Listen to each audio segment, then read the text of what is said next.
kahit ang Dr. Jose Pabella Memorial Hospital kung saan marami ang nanganganak ay hindi rin nakaligtas sa ligaw na bala nitong pagsalubong sa bagong taon. Muntik na nga raw tamaan ang isang batang pasyente nang bumagsak ang bala sa kanyang kama. Nakatutok doon sa Pabella live si Cesar Apolinario. Cesar. Ilang minuto, Mike, matapos ang pagkapalit ng taon, isang ligaw na bala ang pumasok dito sa loob ng Pabella Hospital at tumama sa crib. Mabuti na lang yung nakahigang bata roon ay hindi tinamaan. Sa crib number 41, nakapwesto ang 2 taong gulang na batang itago natin sa pangalang Jose. Sa mismong handle ng crib na ito, bumagsak ang ligaw na bala. Sa itaas ng kisame, makikita ang butas na nilikha umano ng ligaw na bala. Sa lakas ng impact, nabutas ang bagong bubong ng ospital at tumagos ang bala sa kisame.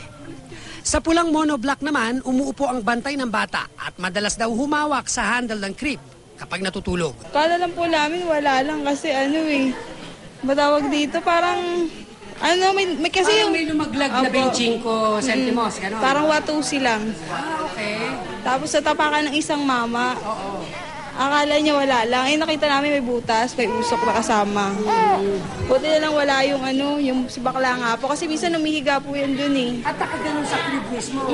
Nasa bintana naman malapit sa crib noon si Gerson Cordero at binabantayan ng ibang bata. Swerteng di siya tinamaan pero paano na lang daw kung natamaan ang batang nakahiga roon?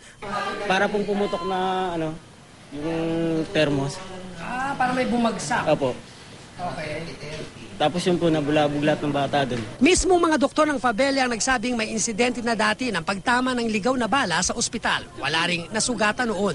Ayon sa pamunuan ng ospital, ipinaalam na nila sa DOH ang mga ganitong insidente para makapaghanda sakaling ito ay maulit. Lalo't kilalang paanakan ng Pabella Hospital. Ang worry ko doon is yung safety kasi nasa hospital at saka bata at saka ang pagkasabi sa akin ng witness, may bata dun sa crib, tumama dun sa bakal ng crib. So, swerte talaga. Sa ordinaryong araw, may 60 hanggang 70 ang ipinapanganak dito. Kapag peak season gaya ng Pasko at Bagong Taon, umaabot sa 100 sanggol ang ipinapanganak. Bukod pa riyan ang mga batang may sakit at mga bagong silang na kailangan pang manatili sa pedya. Ipinagbigay alam na rin nila sa pulisya ang insidente. Pero mismo DOH na raw ang humahawak at nag-aasikaso sa kaso.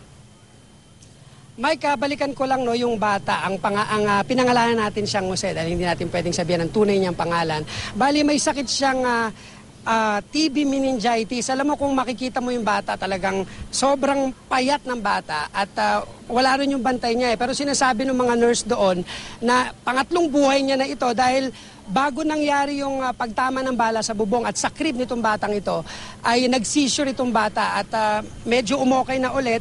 At nagkaroon nga ng insidente noong January 1. Sa ngayon ay okay na yung bata, nakaswero at medyo binabantayan siya ng mga doktor dito, Mike. Mabuti naman ay walang nangyari dun sa bata, Cesar.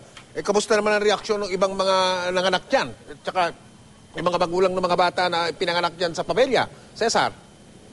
Yung iba sa kanila, Mike, medyo natakot sila. Pero yun nga lang, sinabihan na lang sila ng mga nurse dito at ng doktor na wala pa naman nangyayari nga na may tinamaan ng ligaw na bala. Although may mga incidents na raw before, ng mga nakaraang taon pa na may tumamang bala sa may bubong at pumunta mismo sa loob ng pedya, misa sa ibang building dito.